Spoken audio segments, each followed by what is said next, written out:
It's Thursday. You know what that means? Zach and Crack. Zach and Crack. Zach Cohen. What's he going to talk about? A little tennis, a little basketball, little whatever from Zach Cohen, one of our senior writers here at the network. And, of course, Crack, Bill Krackomberger, unscripted. Find out how that whole Tropicana closing went with him. Did he? I missed last week. Was he going up? Was he going up big at the Trop? Oh, he had a final days. He had a great story. He and Randy McKay and all their buddies, like they know from their experience that when a casino closes, whenever you see any of these jackpots, they are obligated to give it out. Oh, right? Those are the losings in theory of others, right? So they must give it out before the casino closes. So they were like, we're going in there, we're gonna flood the zone with bodies. And then they came to they forgot one pesky detail, which was, there's a whole clip about this on Twitter, which is, oh yeah, it's owned by Bally's and they own multiple casinos, so they could just spread the money out. Yeah. It wasn't a mom and pop deal. Right, they could just move the money from the machines over to the other ones. Yeah. Oh man. But I think he went, so we'll get thoughts on him on the closing of a Vegas legendary property. I was cracking up. I think it was Las Vegas local. I had a tweet the other day that was like, man, everybody's really freaking out about a casino closing they haven't been in 20 years. I'm like, that's very yeah. It's very great place to park though. Great place. Let's start though. We got to talk about Stefon Diggs that went down during the show yesterday. We'll flesh out what, if even, the betting markets budged on that. And we'll talk about it a little bit more. But basketball first, I just wanted to mention, this has nothing to do with betting off the top, but did you see this? Malachi Flynn dropped 50. It's crazy. Malachi Flynn, who for most people listening to this was like, is he still at San Diego State? I'm just curious. Malachi Flynn plays for the Pistons. They lost, no surprise. But he dropped 50. He becomes this is from Tim McMahon. Malachi Flynn made NBA history versus the Hawks last night. No player has ever scored 50 points with a lower career scoring average entering the game. That per ESPN Stats and Information. 5.2 points per game, and he tickled the strings to 50 balloons last night. That's how we used to say it at basketball camp. I don't even know. I don't even want to tell you what my thought process was when I saw this last night. It was like, I saw this come down, and then I was like, man, he scored 50 for the Raptors when they had that bad of a night because they got blown out. And I'm like, oh, he doesn't play for the Raptors anymore. Raptors. Yeah. Back up on the Pistons, sure, yeah. Hawks win 121-113, but they don't cover. I only bring that up because I brought this up some time ago when guys, remember that spate of games where guys were scoring 60 all of a sudden, and I said, oh yeah, you got to be like a prominent player to score 60, but the NBA is littered in history with guys that have scored 50 who you're like, wow, he scored 50. So one of the other bottom scoring averages on that was Tracy Murray. Tracy Murray, I was at that game in Oakland when he played for the Bullets, and he dropped 50 out of nowhere. And there's this other game with Willie Burton of the Sixers. For those who saw that, I want to say it was in the 90s, but don't hold me to that. It might have been the early 2000s. He scored 53 in a game where it was like all free throws almost. It's like 28 free throws or something. So anyway, just random, Malachi Flynn. Terrence Ross, my only question on that one is, has he had more than one where he went 50? Terrence Ross, he's had a couple random massive. I feel like he is the classic example in the past 6 years of if you heard of random bench guy having a monster game. Yeah, it's Terrence Ross, but when he was on the Magic, yeah, that was my question when I first saw this. I think he's had a couple. Let's bring up some more bettable things. One, the Bucks lose last night, and this is of note because so gross. Remember, they were 30-13 when Adrian Griffin got fired. And I remember bringing it up at the time and saying, all right, why are they firing this guy? And a lot of people did, right? Like the 30-13. The proof was not in the pudding, if you will, in the standings. But all the basketball heads were like, yeah, the Bucks just can't get better with Adrian Griffin. 30-13 is a bit of a mirage. I'm paraphrasing. But that was essentially, you might even have that opinion. I did. And so they hired Doc Rivers. There was 3 games, I think, where he was an interim coach. They are 15-15 now under Glenn Doc Rivers. They lose by 10 to the Grizzlies last night as 12.5-point home favorites. Yeah. So, I'm just going to axe, because Doc Rivers, most famously as a coach, yes, he has the one title, but he had, 3 Hall of Famers probably on that team? In KG, Pearson, Rondo. At least two. But you get the idea. And then since then, he's been the king of losing 3-1 leads in postseasons. He is sits alone. There is no Mount Rushmore of that. He is the master of that. So I ask you, for those who think the Bucks can sort of rise up in the playoffs, you would say? I would say that there's still a chance. My opinion on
not dead. Look, the Eastern Conference is such a mess right now that you have one team at the top who's putting together, Boston Celtics, who are quietly putting together one of the best regular seasons in NBA history. Again, if they win out, they will tie for the 15th best regular season record of all time, 82 games scheduled. Yeah, and you go look at simple rating system, which is like strength of schedule involved with what your net rating is throughout. They're like a top 5 team in NBA history right now. So they're going to be the ones that you got to get by. But every other one of these teams has question marks. Is Cleveland, they're still getting healthy. They're getting all their pieces back, but are they good enough to take that leap and take down a team like the Celtics? I don't know. I'm not necessarily there on them yet. I still got a win total on them to sweat out. I just realized looking at their record. I need 5 more wins, Cleveland. Get it together. Orlando, there's a lot of these teams, look, Orlando that have had great regular seasons. You really trust them in the postseason? No. New York Knicks, injury question marks, right? Just like Philadelphia. Is everything going to be okay injury-wise when these teams get to the playoffs? I think Philadelphia will be. Joel Embiid, you're seeing back playing. I think he will be, but are they going to run into one of these tough opponents too early on for him to not to give him enough ramp-up time to be truly healthy? The Pacers, the Heat, the Bulls, the Hawks are all flawed basketball teams. So with all the problems wrong with Milwaukee, they should still be able to get to the Eastern Conference Finals. It's just a matter of then go up 3-1, and the Celtics will have them just where they want. It sounds very possible for either one of those teams to go up 3-1 and then blow it. Even as I say that, I feel the Heat raising their hands like we're still here. Sure. Yeah. Victor Wembanyama. Have I talked about this guy at all? Ever on this show? Yesterday, call it a spite bet, call it whatever you want. I made an additional Victor Wembanyama Defensive Player of the Year bet. The best number in Nevada, or at least in Las Vegas, was 9-1. It was better at other places. DraftKings had, I think, still 12-1 yesterday. Obviously, if you have skins and that kind of thing, you got it even, better numbers than that. After I made it, and I already have a pre-flop on it, as you know, people sort of came out just like in a tidal wave in terms of like former players on podcasts and on television. Dennis Scott on NBA TV made the plea for Victor as Defensive Player of the Year yesterday. Gilbert Arenas, Agent Zero, did it on whatever that podcast is that he does. And Draymond Green, himself a former Defensive Player of the Year, he came out and said he's been wrong. By the way, I know I said on here a little while back, Wemby shouldn't be the Defensive Player of the Year, and I lied. Wemby should be the Defensive Player of the Year because he is that amazing defensively. The way he impacts the game on the defensive end, whether it's off the ball, on the ball, it's a problem. When you start driving to the hole and, guys may have a layup, maybe not, and they just turn out and go the other way, that's a problem. And that's a block shot in a sense, and no one will account for that. It's like a screen. You go set it a screen, no one's going to give you an assist, but the guy's wide open to knock a shot down. You drive into the lane and get a layup and you see Wemby and you just go the other way, that's a block shot. I don't know what lab he was created in, but I need to go create me a son in that lab because dude is unbelievable. He is. And I'm just going to say, you got former players, you got current players, you got a former Defensive Player of the Year saying it. And the tidal wave has begun. And I actually think these now, forget about a little Schmendrick like me, these guys move the needle. Oh, yeah. And I think it's coming. And they're all right. I'll probably be joining you. We were texting about it yesterday. I mean, the fact you've often brought it up, but like when nobody was having this conversation, it's all about, we're talking about voters, we're talking about national narratives. Now that there's every show and everybody that you listen to is having this conversation. Thank you. That's what I care about. Then when I'm looking at odds that are like 10-1, so I might be getting involved with you. I'm glad. Welcome. And it's right. Again, one guy, when he's on the court, Victor, they're the best defensive team in the league. When he's off, they're damn near the worst. And the other guys got Ant and Nas and Conley, who are defensive players, right? It's not the same thing. We went through the numbers yesterday. No need to belabor the point. Zach Cohen on college hoops and tennis next.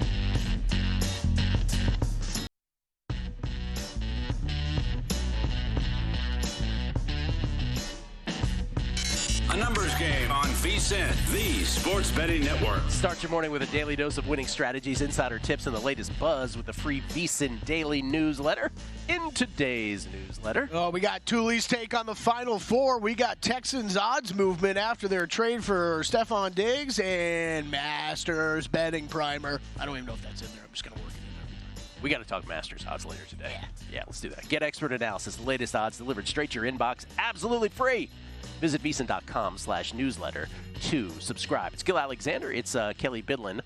Should I do my tennis plays here right before Zach? Yeah. You want to do it that way? Okay, so yesterday, by the way, the match from the day before that got suspended because of rain into yesterday, we lost on. That was on Korea. Minus 122, I believe it was. But we did hit Taylor Townsend in Charleston, South Carolina yesterday, plus 126, dog. She won it in straight sets against Ekaterina Alexandrova. So, we're just dipping our toe in here early in clay season. And I think we're 2-1 now off the top, if I'm not mistaken, here in clay. So today's the first day where I'm sort of getting a little jiggy with it, if you will, with the clay, because the hardcourt season was great. We do have 3 plays. I do. Tatiana Maria against Julia Riera, taking the shot on Maria. Again, her clay court numbers traditionally are a tick better than Riera's. Taking her at minus 110. And then I am taking flyers on 2 big dogs whose clay numbers in different ways are better. In the first case, Francesca Jones, on lower tours, her clay numbers are out of this world. I am going to bet on that translating against Laura Siegemund at plus 225. So big dog Francesca Jones here on the clay. This is in, by the way, all 3 of these are in Bogota, Colombia. And then Haley Baptiste. I believe she's in D.C., by the way. Plus 172. Also shouldn't be that big of a dog based on her clay form against Marie Buskova. So getting a little nutty with the clay here early. We'll see how this goes, but 3 plays. If this goes well, all systems go. If it doesn't, just a reminder to sort of, tread lighter. Yeah. Enter the season lightly. Yes. I still couldn't find that core yesterday. I'm still working on that. I do have a couple first-round leader golf bets if anybody wants to get involved this morning at the Valero Texas Open. Ludwig Aberg and Corey Connors are already out on the course. Oberg, 1 under through 4. Connors 1 over through 3. So maybe a good thing you didn't miss out on those. Hideki Matsuyama's the other guy I bet, though. 40-1 on a first-round leader bet for him. He has not teed off yet. In case you are interested, most of these you can also get on live if you wanted to hop on Oberg here. Excellent pronunciation on Oberg. What is that above the A? That's not an umlaut. That's something else, right? Yeah, I'm not Kelly, exactly sure how that works. Kelly's going to get back to us on that. Zach Cohen joins us, ladies and gentlemen. Always a pleasure to have Zach on, part of the Zach and Crack duo here on a Thursday on a Numbers Game. He's VSiN writer and editor. You can follow him on Twitter, on Betting on X, or at Betting on X, I should say. Comes to us courtesy of the Progressive Guest Line. How you doing, Zach? I'm doing well. How about you guys? Doing very well. You have some tennis today as well, right? Yeah, I'm on the clay as well. I have Stan Wawrinka minus 120 against Mariano Navone.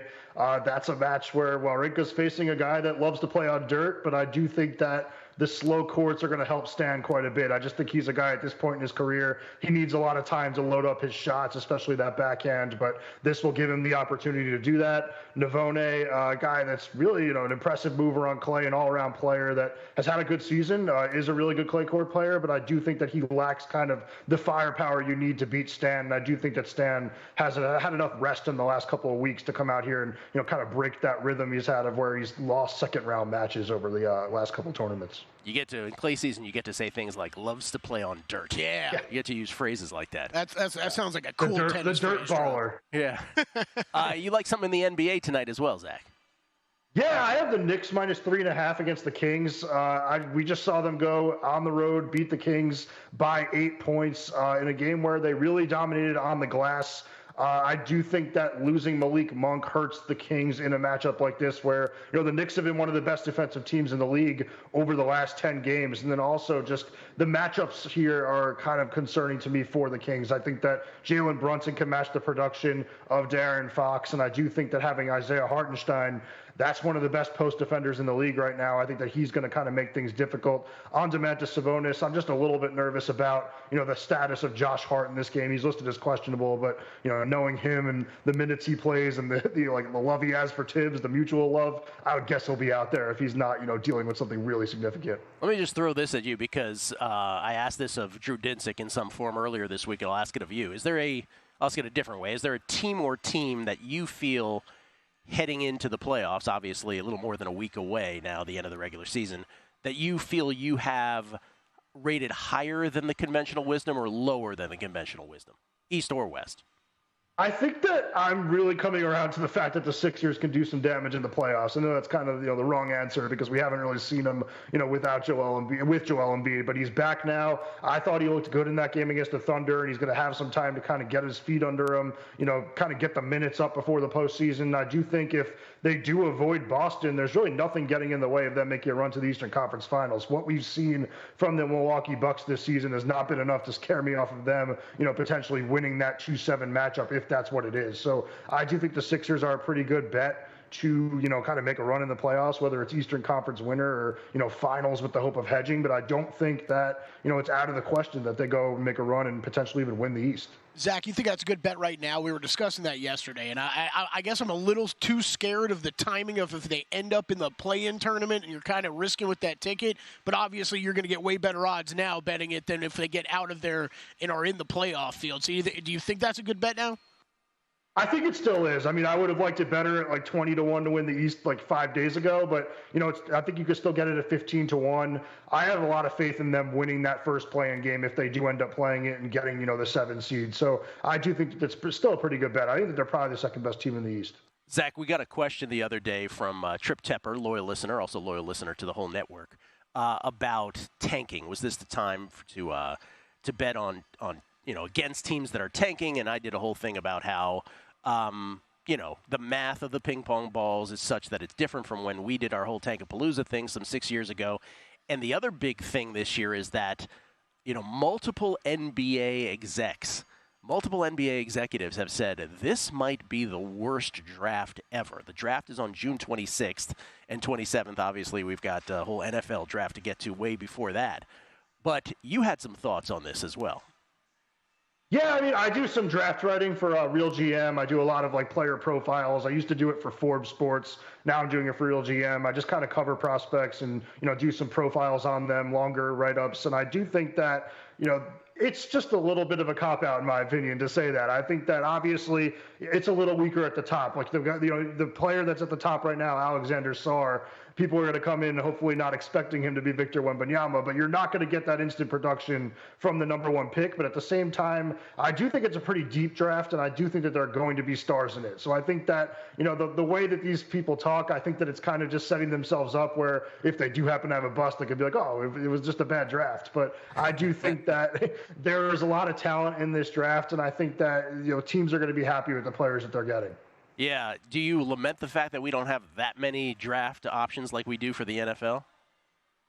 No, I mean, I can't stand draft betting. I think it's so difficult with all the smoke that gets put out right before the draft. Like, it ends up just messing with you and you end up making the wrong plays. So I'm happy that there's not that many draft options. I'm sure there will be soon, like in a week or two. I'm sure that we're going to start seeing more NBA draft odds. But yeah, it's not something that I'd be dying to bet even if I could. Yeah, I would disagree with you about that NFL draft thing, except for the fact that last year was exactly how you described it. So yeah. I can't really disagree anymore. By the way, the 2000 NBA draft for draft nicks or draft heads, largely considered to be the worst draft of all time. Number one pick in that draft. Do you remember who that was? No. Kenyon Martin. I don't. Kenyon Martin was the number one pick. But here's your here's your other in the top 10. Stromile Swift, Darius Miles. Marcus Fizer went fourth. Mike Miller had a career. He was Mike fifth. Miller, yeah. Then DerMar Johnson, Chris Mim. Oh, Jamal Crawford was in there too. Joel Prisbilla and Keon Dooling. I could go on, but you get the idea. Haydu Turkoglu coming in at 16. Darius Miles is a success if you count the perfect score. That was a great movie. That's right. That's great. Yeah. Was that with Scarlett Johansson? Yes. Yeah. By the way, Jamal Crawford, would we say, had the best career of that bunch that I just mentioned? Probably so, right? Yeah. Yeah. You know Turkoglu's in there, too. He's a sleeper. Turkoglu went 16th. He was in a championship series with the Dwight Howard-led Magic back in the day. I want to say it was 2009. But, yeah, that's about it. So that's the one you're trying to top if you believe the NBA execs. But maybe what you're saying, Zach, is just their way of setting it up so that they don't look bad. Appreciate it as always. Good luck with the tennis. And you said no real thoughts on the Final Four games. I don't want people thinking I'm not asking you about that, but you don't have much conviction here. Yeah, not much. Again, I guess I have a slight lead on Alabama. I do think UConn's going to win somewhat easily. It's just a lot of points for a team that I do think is really good offensively. So I think that if Alabama gets hot from three, they can make it a little bit closer of a game. But yeah, I'm not going to end up playing anything. I'm more looking forward to these games tomorrow night in the women's tournament. Oh man, and you know what? I don't think a lot of people have that feeling. A lot of people have that sentiment given the spreads. I don't necessarily, but I get the idea. Thank you, Zach. Appreciate it as always. Thanks, guys. Zach Cohen, everybody. Again, our senior writer and editor at Betting on X on Twitter. We'll come back. Texans odds, how they moved with the Diggs trade next.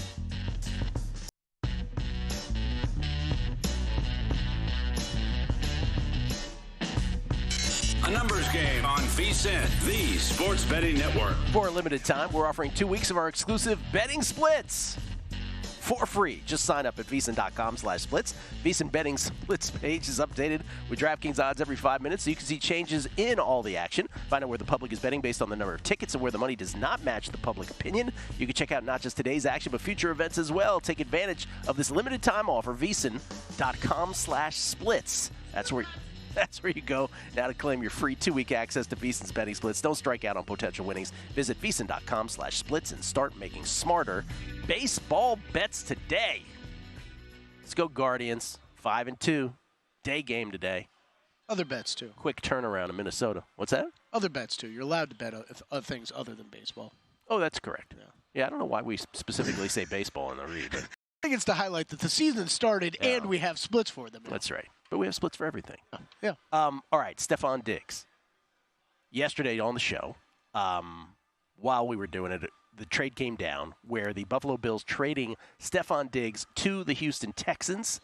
And everybody goes crazy about that. You know, we immediately after the show, we looked up at our screens here at the casino. We're like, oh, my God, they're doing like an hour on this trade. Yeah. Here's, in our world, in the betting market, here's what moved. Let's start there. The Texans, in acquiring Stefon Diggs, Super Bowl 25-1 to 16-1. To win the conference, 12-1 to plus 850.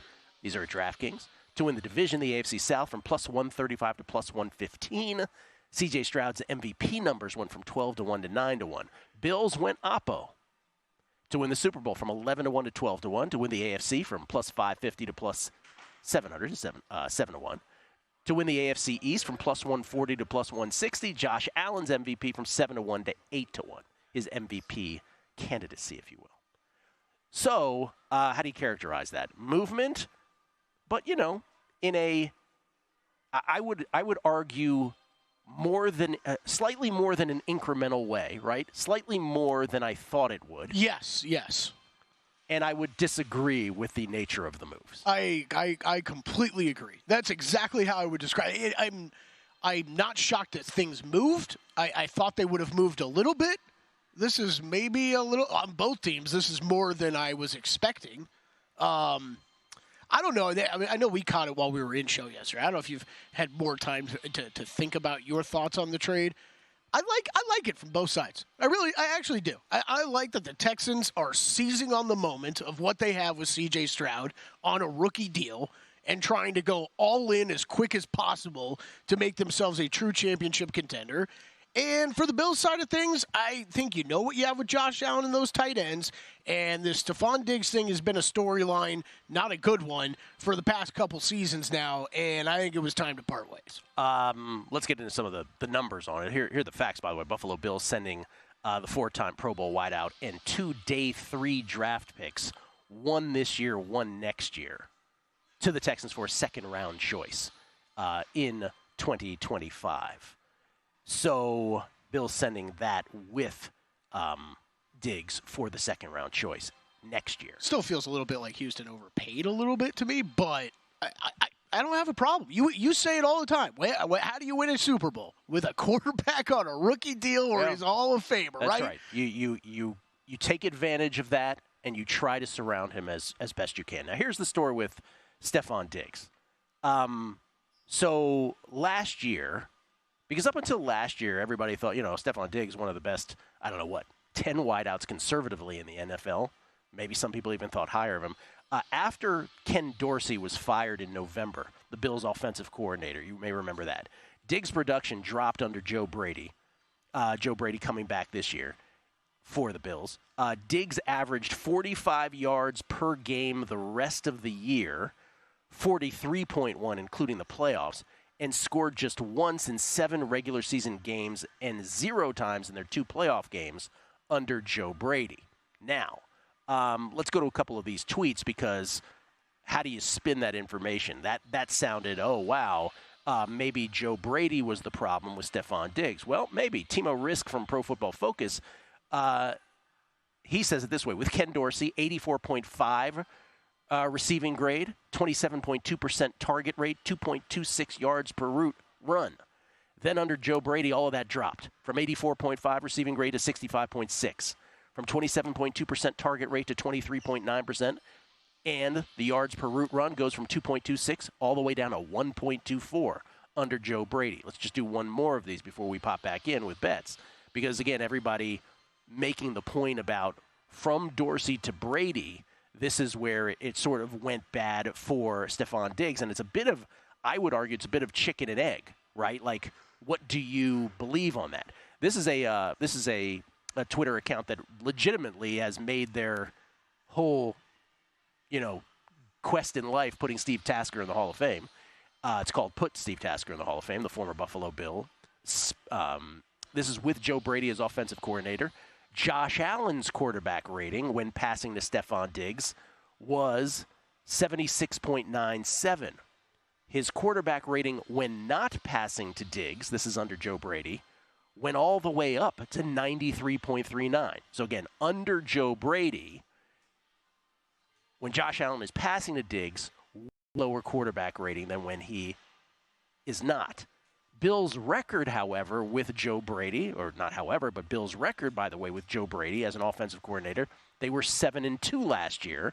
And remember their record without Brady before that, and with Ken Dorsey, it was 5-5.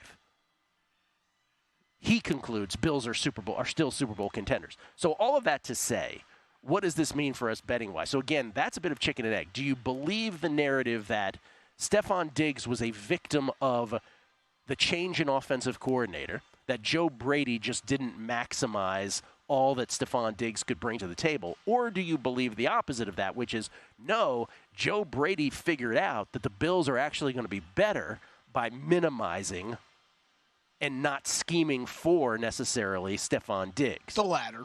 You believe the latter? I believe that, yeah. I kind of do, I don't think that means Stefon Diggs is a bad wide receiver. It was just reevaluate. I think you you phrased it perfectly. It's just when he came in as offensive coordinator to maximize the offense on the team, it meant Diggs taking a bit of a step back in that offense. Steve Fezzik has chimed in. You're familiar with Mr. Fezzik. Steve Fezzik, only back-to-back winner of the Hilton Super Contest. He mentions here via text, he said, Bills under 10.5. Hurry. Okay. He leans Houston over 9.5, even with some juice.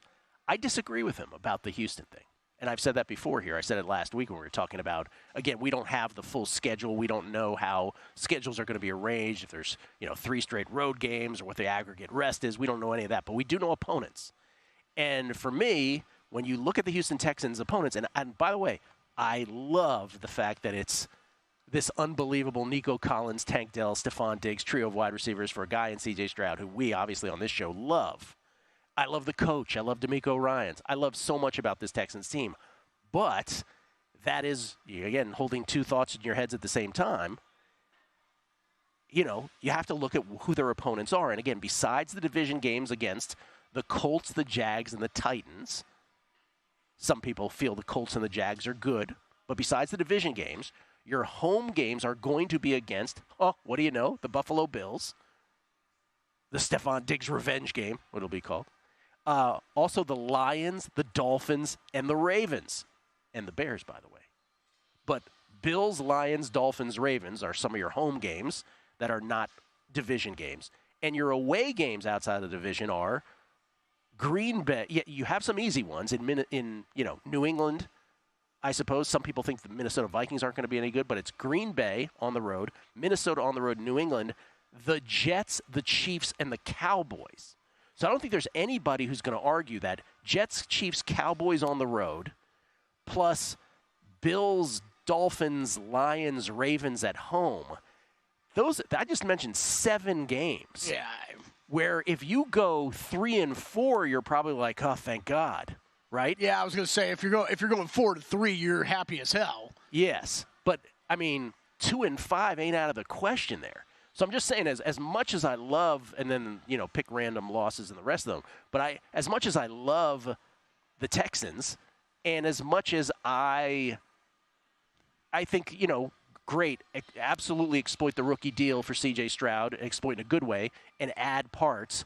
As much as I like that, you still have that schedule because you have a first-place schedule. Yeah.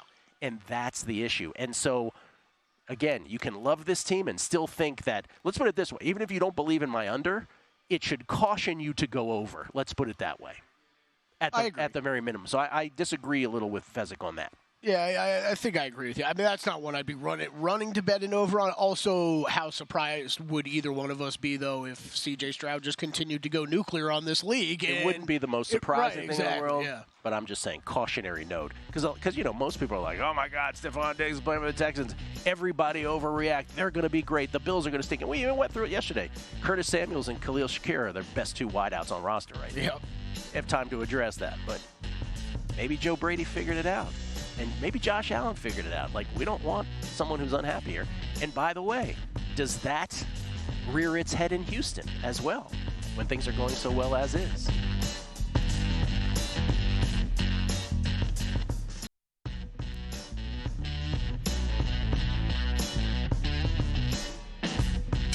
A numbers game on VSiN, the sports betting network. There's never been a better time to have skin in the game with DraftKings Sportsbook because right now we have a VSiN exclusive offer for new DraftKings customers. Earn a $500 bonus bet for every $1,000 you wager. That's a $500 bonus bet for every $1,000 you wager. You can earn up to $2,500 worth of bonus bets in your first 3 days on DraftKings. Do not wait. Download the app now. Use code ANG when you sign up.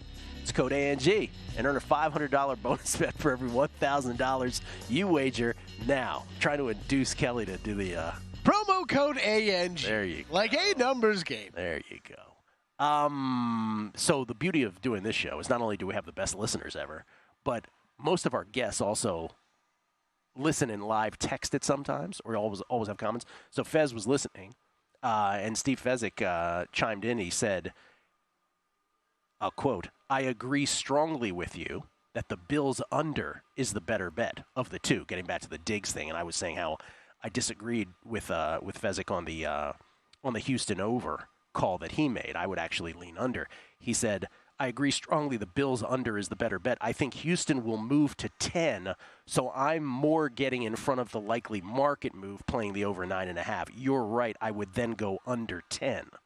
So there you go. And then he's got some other stuff that he's texting about, which is unrelated. She'll get it too. Maybe some other workout time. plans. VSiN plus. So I just wanted to tie that up. One thing that happened yesterday, Kelly, that before we move on to Masters odds, because we're only a week away from the Masters, for God's sake. We got to talk about this.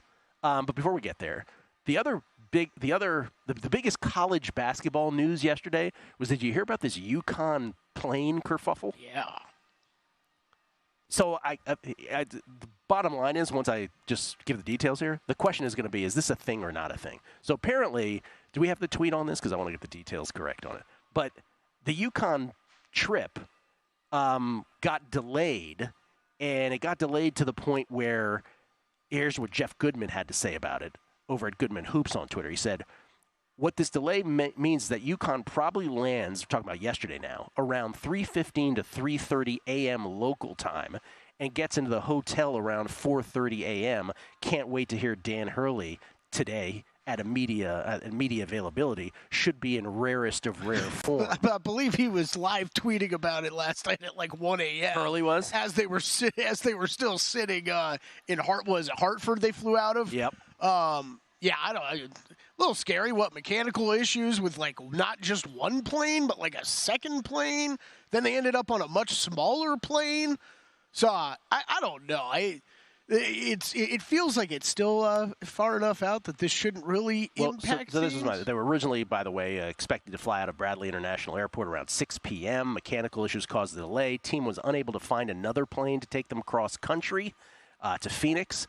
Ultimately, the replacement aircraft slated to take them experienced an additional 2-hour delay into Thursday morning due to weather, then a minor mechanical issue that was resolved by an onboard mechanic. Huskies were supposed to take off before midnight, but wound up departing sometime after 1 a.m. They arrived in Arizona around 3 a.m. locally or 6 a.m. Eastern. Okay, those are all the details. That's exactly the question, Kelly. So that's because my response to that was, okay, we're talking about 18 to 21-year-olds still more than 48 hours away from tip-off. Thing or not a thing? Not a thing. I don't think so either. Now, listen, as a guy who has an Alabama ticket, I'll take any incremental edge I can get. Sorry. I do think this is what, though, we say not a thing now, but, like, this is where, and I'm not saying this should influence a bet necessarily, but listen to what people have to say about it today. Like, yes, sure. I'm interested to hear what Hurley and the players have to say about it. By the way, if Alabama wins or if Alabama makes it close, everyone's going to say it's because of the plane. Tired legs, Gil. They were exhausted. They couldn't keep up with Alabama. Weren't for that, would have been a 30-point blowout. I don't understand, though. What other sporting event, I feel like, did we just have something like this happen with? I just don't. Why do we have to, like, why are they leaving so late? Like, I don't, it feels late to me to be leaving for the Final Four. Yeah, all the other teams are already there. Yeah, like, I don't know. Just we talk about it. We talked about it all the time in the NFL with the Europe, the games in Europe, right? About the teams choosing to fly like right after the game the week before or later in the week, and how much that tripped up some of the teams. Just when I see this stuff, like, why did you choose to leave so late? I mean, and don't tweet at me the kids got school to do or something like that. Come on. Well, listen, I'm glad they resolved the mechanical issues, and I'm glad they got there safely. We should probably say that as well. But, yeah, I don't think it's a thing. It's also one of those situations. Can you imagine being, like, I don't know if I've experienced a lot of rage in airlines, but never like when it's involving the trip of a lifetime, right? Like you're going to the Final Four, like how upset can you get? You know, like who are you supposed to get too mad at? Also, have you ever like flown on a plane where you like randomly end up on a flight with like a women's collegiate basketball team? That's happened to me a couple times. Yeah. They are unbothered by anything. Right. They're having the greatest time. It doesn't matter. So, like, I would imagine this would be the same. I hope you're right. Yes, I think you are. All right, Masters next week. Cannot wait. As always with the Masters, we always say this. It seems like every year now where it's like, okay, Rory McIlroy trying to get the career slam. This is the one that has eluded him. And then there's the matter, of course, Rory McIlroy is the second shot on the board at 10-1. John Rahm's 12-1. But, of course, the short shot of all of them is Scotty Scheffler. 4-1, Kelly. 4-1. Now, I love Scotty Scheffler, right? He has one major. It is this tournament. Should it be 4-1? Meh. I don't know, but I also, from a bookmaking perspective, I understand wanting to put this as short as possible and not have too much exposure to it. 4-1 at DraftKings. Shop around, of course. Yeah, correct. Yeah, that's important. And yeah, I don't know. A better question: will I be going back to a top 10 on him? I don't know. Yeah, I'm not going to be betting this outright price. Rory, I'll tell you what though, I'd rather bet 4-1 on Scotty Scheffler than 10-1 on Rory McIlroy right now. Can we play a little name association? I'll say the name. You just give me your immediate thought. All right, Scheffler 4-1. Probably no bet for me. Rory McIlroy 10-1. Scotty Scheffler might be a top 10. Look, Rory McIlroy, no. If anything, he'll probably. I want to see what he does this week, Gil.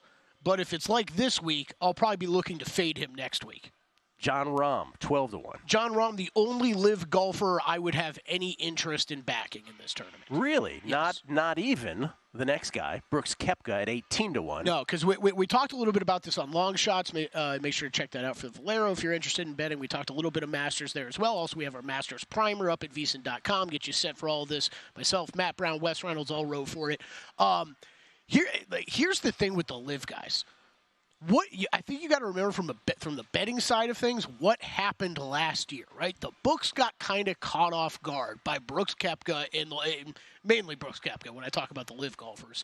And I mean, he finished second in the Masters, won last year, kind of came out of they came out of nowhere, and they had these long odds on them. I had a long ticket on Brooks Koepka. You're not seeing that this year.